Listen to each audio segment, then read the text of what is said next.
So today's our topic is about greenhouse effect.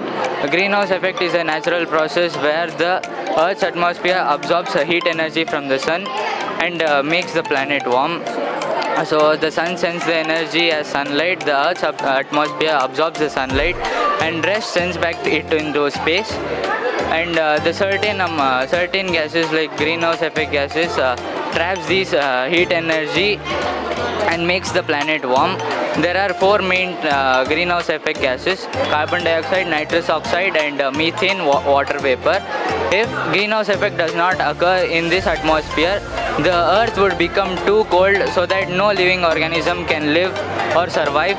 And there are uncertain human activities like cutting down trees, burning of fossil fuels, and industrial pollution.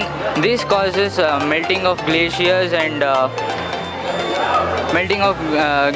like etc things. So greenhouse effect is a necessary process, but in extension it is so dangerous. So ನಾನು ಇವಾಗ ತೋರಿಸ್ತಾ ಇದ್ದೀನಿ like ಈ bottles ಏನಿದೆ ಅದು ನಮ್ಮ ಅರ್ಥ ಥರ ಕೆಲಸ. ಇವಾಗ ನಮ್ಮ ಎಕ್ಸ್ಪೆರಿಮೆಂಟ್ ಅಂದರೆ ಇವಾಗ ಗ್ರೀನ್ ಹೌಸ್ ಎಫೆಕ್ಟಲ್ಲಿ ಜಾಸ್ತಿ CO2 ಇಲ್ಲಾಂದರೆ ಅದರ್ ಎಕ್ಸ್ಟ್ರಾ ಗ್ಯಾಸ್ ಏನಾದರೂ ನಮ್ಮ ಅರ್ಥ ಸರ್ಫೇಸ್ ಏರಿಯಾ ಅಂದರೆ ಓಝೋನಲ್ಲಿ ಜಾಸ್ತಿ ತುಂಬಿಕೊಂಡಾಗ ಏನಾಗುತ್ತೆ, ಅಥವಾ ಸೂರ್ಯನ ಕಿರಣ ಒಳಗಡೆ ಬಂದುಬಿಟ್ಟು ಆಚೆ ಹೋಗಿದ್ರೆ ಏನಾಗುತ್ತೆ ಅಂತ ತೋರಿಸ್ತೀವಿ. ಇವಾಗ ನಾವೇನು ಮಾಡಿದ್ದೀವಿ ಅಂದರೆ ಈ ಬಾಟಲಲ್ಲಿ ನಾರ್ಮಲ್ ಏರ್ ಇಕ್ಕಿದ್ದೀವಿ. ಈ ಬಾಟಲಲ್ಲಿ ಇಲ್ಲಿ ಇದು ಬೇಕಿಂಗ್ ಸೋಡಾ ಆಮೇಲೆ ವಿನೆಗರ್ ಹಾಕ್ಬಿಟ್ಟು CO2 ಪ್ರೊಡ್ಯೂಸ್ ಮಾಡಿ ಈ ಬಾಟಲ್ಗೆ ಟ್ರಾನ್ಸ್ಫರ್ ಮಾಡ್ಕೊಂಡಿದ್ದೀವಿ.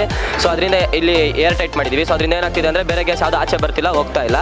ಅದಕ್ಕೆ ಇದು CO2 ಗ್ಯಾಸ್ ಇರೋ ಬಾಟಲು ಆ್ಯಂಡ್ ಇದು ನಾರ್ಮಲ್ ಇರೋ ಬಾಟಲು. ಇವಾಗ ನಾವು ಅದಕ್ಕೆ ಏನು ಮಾಡಿದ್ದೀವಿ ಅಂದರೆ ಲೈಕ್ 1 ಅವರ್ ಬಿಸಿಲಲ್ಲಿ ಇಕ್ಬಿಟ್ಟು 10 ನಿಮಿಷಕ್ಕೂ ಟೈಮ್ ಚೆಕ್ ಮಾಡಿಕೊಂಡು ಆಮೇಲೆ ಟೆಂಪ್ರೇಚರ್ನ ಚೆಕ್ ಮಾಡಿದ್ದೀವಿ. ಅದರಿಂದ ನಮ್ಗೇನು ಗೊತ್ತಾಗ್ತಿದೆ ಅಂದರೆ ನಾರ್ಮಲ್ ಇರೋ ಬಾಟ್ಲು ಜಾಸ್ತಿ ಹೀಟ್ ಆಗ್ತಾ ಇಲ್ಲ, ಹೀಟ್ ಆದರೂ ಕೂಡ ಅದು ಗ್ಯಾಸ್ ಎಕ್ಸ್ಚೇಂಜ್ ಆಗ್ತಾ ಇದೆ. ಅದೇ CO2 ಇರೋ ಬಾಟ್ಲಲ್ಲಿ ಏನಾಗ್ತಾ ಇದೆ ಅಂದರೆ ಹೀಟ್ ಒಳಗಡೆ ಬರ್ತಾ ಇದೆ, ಅದು ಆಚೆ ಹೋಗ್ತಾ ಇಲ್ಲ. ಅದರಿಂದ ಏನಾಗ್ತಿದೆ ಅಂದರೆ ಇವಾಗ ಸೇಮ್ ಟು ಸೇಮ್ ನಮ್ಮ ಅರ್ಥಲ್ಲೂ ಅದೇ ಆಗ್ತಾ ಇರೋದು. ಹೀಟ್ ಏನಾಗ್ತಾ ಇದೆ ಸಣ್ಣದು, ಅದು ಒಳಗಡೆ ಬರ್ತಾ ಇದೆ, ಆದರೆ ಆಚೆ ಹೋಗ್ತಾ ಇಲ್ಲ. ಅದರಿಂದ ನಮ್ಮ ಅರ್ಥದ ಸರ್ಫೇಸು ಆಮೇಲೆ ನಮ್ಮ ಅರ್ಥ ಕೋರಿನಿದೆ ಅದು ತುಂಬ ಹೈ ಅಂದರೆ ತುಂಬ ಟೆಂಪ್ರೇಚರ್ ಹೈ ಆಗ್ತಾ ಇದೆ. ಆಮೇಲೆ ಅದರಿಂದ ಇವಾಗ ನಾವು ನೋಡ್ಬೋದು ಗ್ಲೇಷಿಯರ್ಸ್ ಎಲ್ಲ ಮೆಲ್ಟ್ ಆಗ್ತಾ ಇದೆ, ಆಮೇಲೆ ಕಾಡುಗಳು ಬೇಗ ಒಣಗ್ತಾ ಇದೆ. ಅದರಿಂದ ಏನಾಗ್ತಿದೆ ಅಂದರೆ ಫಾರೆಸ್ಟಲ್ಲಿ ಫೈರ್ ಬೀಳೋದು, ಪ್ರಾಣಿಗಳೆಲ್ಲ ಸಾಯೋದು. ಗ್ರೀನ್ ಹೌಸ್ ಎಫೆಕ್ಟಿಂದ ಬರೀ ಮನುಷ್ಯರಿಗೆ ಅಲ್ಲ, ಇಡೀ ಅರ್ಥಲ್ಲಿರೋ ಸರ್ಫೇಸ್ ಎಷ್ಟು ಅನಿಮಲ್ಸ್ ಇದೆಯೋ ಎಲ್ಲದಕ್ಕೂ ಆಗ್ತಾ ಇದೆ. ಆಮೇಲೆ ಎಕ್ಸೆಸಿವ್ ಸನ್ ರೇಡಿಯೇಷನ್ ಇಲ್ಲಿ ಇರೋದ್ರಿಂದ ಆಮೇಲೆ ಕರೆಕ್ಟಾಗಿ ಸನ್ಲೈಟ್ ಬರ್ತಾ ಇಲ್ಲ, ಫೋಟೋಸಿಂಥಸಿಸ್ಗೂ ಪ್ರಾಬ್ಲಮ್ ಆಗ್ತಾ ಇದೆ. ಆಮೇಲೆ ಎಕ್ಸೆಸಿವ್ ಸನ್ಲೈಟ್ ಬರೋದ್ರಿಂದ ಕೂಡ ಗಿಡ ಮರಗಳೆಲ್ಲ ಬೇಗನೆ ಒಣಗ್ತಾ ಇದೆ.